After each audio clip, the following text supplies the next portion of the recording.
guys, I am getting myself back into YouTube. I had a couple of people request certain videos from me, and to be honest, my activity over the last year has been poor, to say the least. And so I voiced it out to the community that I built on Facebook, because that's where I've been spending a lot of my time, and there was a lot of people with a lot of interest in me getting back into these videos. So I want to make sure that they're not boring as hell, that they're informative, that you can take something away from every single one. So my question to you is, what do you want to see? What do you want to see? So I asked people on Facebook, and they had a mixture of recipes, kind of talking about my workouts, vlogs, things like this. And so I've got this selfie stick now, which is an experience, to say the least, and I want to know what you want to see. So for example, today I've just been to Lidl, which I've been in mixed experiences with. I don't know if you've been to Lidl yourself. I kind of like to go there for my fruit and veg because it's nice and cheap, and they also have decent bread and nice bakery there. High protein rolls, if you haven't noticed, which I am not a fan of personally. But today, totally bad experience. They had no veg out, nothing, so it totally sucked. But other days, it's been brilliant.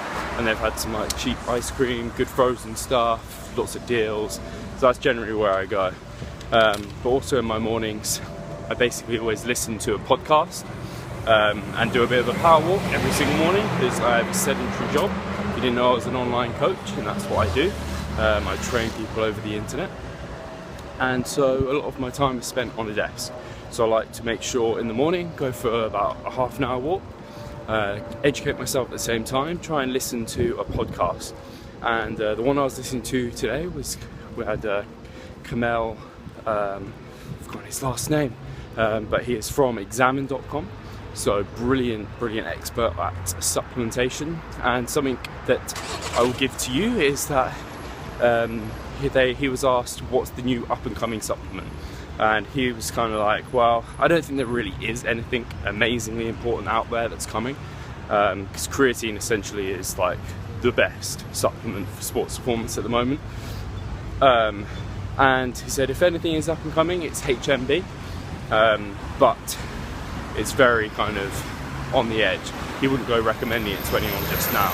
So that's a bit of knowledge for you in this episode of Steve on his selfie stick.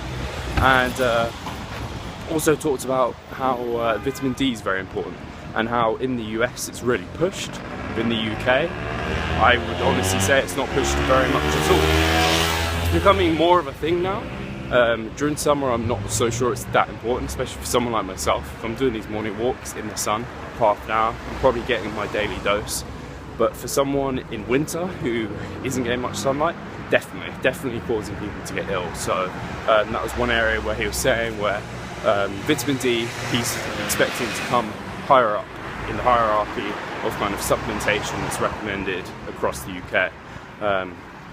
And that's all I can remember off the top of my head now. He did also touch on how people underestimate the importance of vitamins and minerals, and how they are important, especially minerals, because the water we drink doesn't contain as many minerals as it used to, so you potentially want to get some mineral water. So I think I'll leave that here for today, and I'll let you voice your kind of wants and needs, whether you want recipe videos, workout videos. I have to work on that because I'm at a trainer at a new gym now.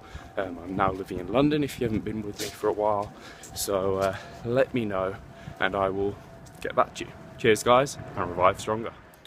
Hey guys, so you're now in my flat, and if you can see behind me here, that is my desk. That is where I do all my work. It is now currently a makeshift standing desk with all those books there. And I was just going to show you what I got from Lidl.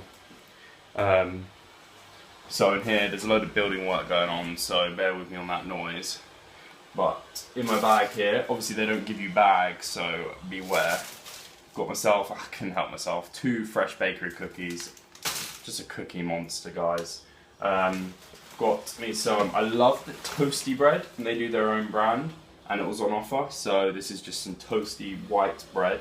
Full on white bread, guys. So low in fibre but lots of carbs.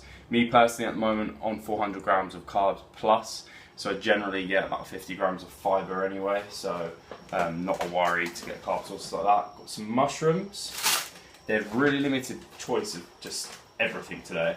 Some more mushrooms and a ton of tomatoes. Sorry if I'm a bit wavy with this arm, I've got to get used to using this selfie stick. And then I've got 15 medium eggs, free range eggs. So I'm thinking I'm going to have probably eggs on toast with tomatoes and mushrooms, probably fry those on the side, have some of those cookies later. I like to have kind of my treats, as it were, because I practice flexible dieting, as I think everyone really should, post-workout, so that's probably when I have that. And in the mornings I also like to have a coffee, so I generally have a decaf coffee, and I like, at the moment because it's summer and it's hot, I like to have a cool decaf coffee. So this isn't a pint of Guinness, this is actually a cool decaf coffee, and I put in some vanilla flav drops in there, and then I just pop in some ice cubes, and that's kind of my first drink for the day. And then I don't tend to eat my breakfast until about 11, and I may end up filming that as well. So this was what I made from that Lidl shop, and actually I should probably hold it this way because that's how I've been filming. So it's just 2 eggs, mushrooms, tomatoes, onions, that bread, and I just thought I'd note I cover this in black pepper and salt. And I just wouldn't worry yourself about how much salt you're having as long as it's stable. So I often salt meals, well, I've actually always salted my meals. So I've not got my selfie stick with me just now because I'm off to the gym. So you have to bear with this at a close angle.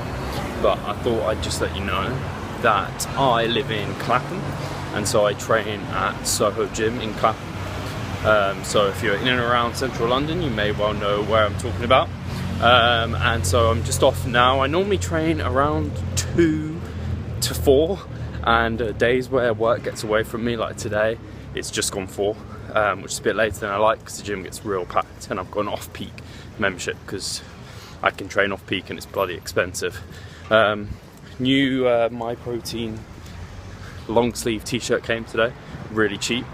Basically got it because they had a 1 kilo of protein free when you buy a certain amount, so I was just like, oh, I'll get this, and so I basically got this t-shirt for 15 quid and a kilo of protein, which is pretty good. Off to the gym to do full body. I'm doing high frequency at the moment, so it's full body lifts, not killing anything each time, but kind of doing a lot of frequency. So I'll talk to you soon. Cheers guys. Hey guys, so post workout, and my sessions are only taking about an hour at the moment. Last week, up half an hour could have got done, because at the moment, well, last week was like a base week, and then I'm auto-regulating volume.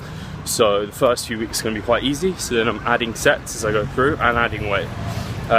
So it's going to be tough in the coming weeks. My sessions are probably going to take a long time. I'm also trialing switching from, although it's very similar to RPE, but switching to reps from failure. So this week and last week is pretty much all exercises are 3 reps from failure, which in RPE terms would have been about a 7. But I think in my head, when I'm doing the reps as well, I kind of think 3 reps from failure is quite nice. And also, the benefit of just thinking about that is because you're consciously thinking, wait, I'm going to be doing this 3 reps from failure, you're always thinking, how am I feeling after that rep? How am I feeling after that rep? How's the quality of that rep? Was it good quality rep? Was it poor quality rep? Because RPEs are set to perfection of reps. Failure is failing not to perform the set, like get it off the ground. It's failure to maintain good form. So that's key. So the reps from failure isn't failure from absolute, like, I can't get the bar off my chest. It's failure to maintain good form. So you're consciously thinking about it, which is what I love about RPEs. And even if I'm not giving, say, some of my more novice lifters set auto-regulation by RPE, I am getting them to track their RPE. So it does become very, very handy like that. I also did my GPP today, which is General Physical Preparedness, which I've written an article about. And although there's this argument to say that it doesn't combine well with weight training when you're specifically going for powerlifting, say. The reason behind it is that general physical base. So if I find that it's taking away from my weight training, I will get rid of it and replace it with something less tiresome. Maybe something like some more lists, because at the moment I keep that in for the kind of nutrient partitioning, more able to eat more food, keep that fat regulating pathways, fat burning pathways active. It all sounds a bit bullshitty, and it kind of is, but it does make sense to keep in a bit of low intensity kind of cardio in your off seasons too. Get Big Stay Lean, which is a recent ebook I actually did, talks all about that. And to keep this video a bit short, I'm literally just walking home now, and I'll catch you guys soon. Cheers.